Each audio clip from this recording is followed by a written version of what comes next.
మేము శంకుస్థాపన చేసినప్పుడే అనుకున్నామండి. ఆయన ఒక టార్గెట్ పెట్టుకున్నాడంటే ఆ టార్గెట్ ప్రకారంగా జనవరికి కంపల్సరీగా అయిపోయింది. ఇప్పుడు ఆ ఇంటికి విశేషం ఏంటంటే అండి, మేము కొత్తగా చూస్తుంది ఎక్కడ ఒక ఇటుకరాయి అనేది లేదండి. పారి గోడతో సహా మొత్తం కాంక్రీటే.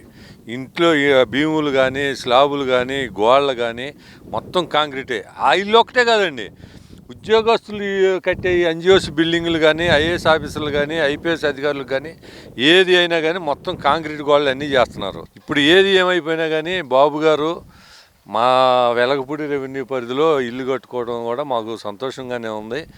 ఇప్పుడు రేపు జనవరి నాటికి బాబు గారు ఒక్కడే కదండి, ఇప్పుడు ఆయన గృహప్రవేశం చేయాలంటే ఆయన ఒక్కడే కాదు, ఐఏఎస్ ఆఫీసర్లు కానీ, ఐపీఎస్ అధికారులు కానీ, దాంట్లో పనిచేసే ఉద్యోగస్తులు కానీ అన్నీ వాళ్ళందరూ చేసుకోవాలి. పోతే అసలు ఇప్పుడు వరకండి కొన్ని వందల కోట్ల రూపాయలు బయట అద్దెలకు తీసుకొని ప్రజా సొమ్ము చాలా వృధా అవుతుందండి.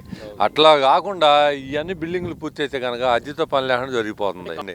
కానీ జనవరి నాటికి మటుకి ఈ ఉద్యోగస్తుల క్వార్టర్స్ కానీ, ఐఏఎస్ ఐపీఎస్లు కానీ, మినిస్టర్లు విల్లాస్ కానీ, జడ్జీస్ విల్లాస్ కానీ, బాబు గారి ఇల్లు కానీ సంక్రాంతి మట్టికి 100% అవుతుందని మా నమ్మకం ఉంది.